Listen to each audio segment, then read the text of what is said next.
Hey guys, welcome back to another video. I haven't made a video in a while. In fact, I took a break, but I'm back at it. I'm going to start coding games on this channel too. I think that would be pretty fun for us.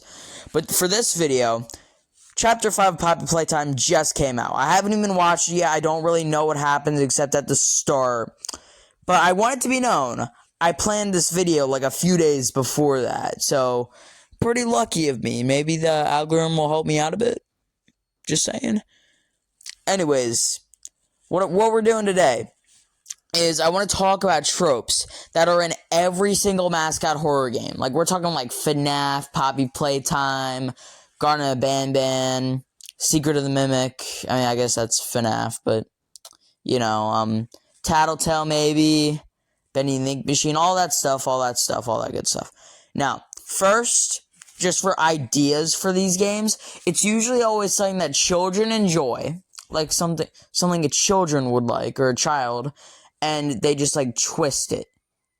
They make it twisted into something. Now, sometimes it's actually really good. They do it good, and then other times it's terrible. It's not realistic, and like there's no reason it should exist. Now, speaking of children, most of the time, I know you're going to find some exception, but most of the time, it's usually children or any kind of person possessing these, like, evil monsters. And you might think I'm talking about one specific game here, but I guarantee you, I'm not talking about any specific game. There are, like, tens of games like this. Anyways, next. The building that you travel throughout the game is always usually like some huge facility going down into the earth. Like, no reason like a children's company should have a facility going this deep. And like at the end, like as you go through the game, you go lower and lower into the facility. Anyways, speaking of like games like this, it either has one singular game. One game, that's it, like, it's like, keeps the fandom alive, or it has, like, 20 games, you know, so it's, like, no in-between unless the series is ongoing. It's, like, two sides of the same coin, okay, so it's either got one game or, like, a bunch. There's no difference, okay.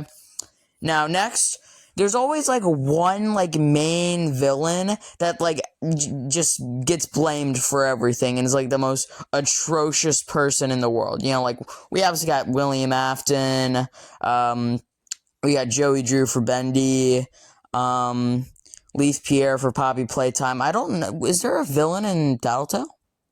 Other than Jemima? I don't think so. Anyways, of course, the classic, it's always YouTubers that make the stuff popular. Without it, these games just wouldn't be popular. No one would know about them. It's always the popular YouTubers that are already established, come in, make a video about the game, and then it just gets mega popular, and everybody plays it. Now, what we got next, listen. If there's an elevator in the game, it's gonna crash.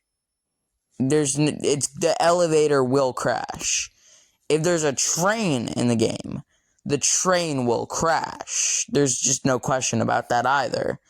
Next, there's always like some weird lore going on. It's like some weird lore that you have to like search through like a bunch of papers and stuff to find out anything. And like you have to go through like offline ARGs and a ton of stuff just to get little bits of the lore, which should just be included in the game if the developers really want us to know these things.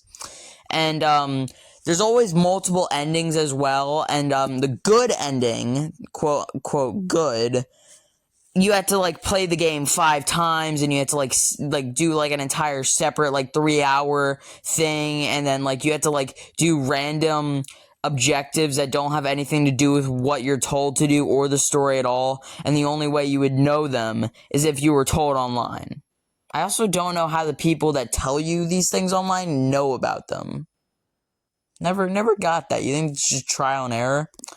Anyways, next, if the game, I know not all mascot horror games have chapters, but if the game has chapters, usually the games have 5 chapters. These kind of chapters games. I don't know if Poppy Playtime ends with 5, but if it has chapters, chapter 4 is either going to be the most masterpieceical fantastical, sarcastical masterpiece that you have ever seen in your entire life.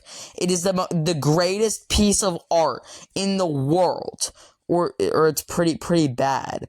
There's really not really in between. But for me, I tend to like Chapter 4s in game. I think Chapter 4s in games like these, I think they kind of, they're pretty good. They're usually the peak of games, because usually in Chapter 5 it ends up falling down. But, next, the destiny of all horror games. The minute it stops dragging itself and over-cluttering its story and realizes that it's finally time to end, and it ends, the very minute it does, a new game will come along. And it will be forgotten. Only 5 years later to be remembered as nostalgia that no one cares about. That's just what happens to all horror games. Well, that's it for me. I'll see you guys later. Kind of a shorter video.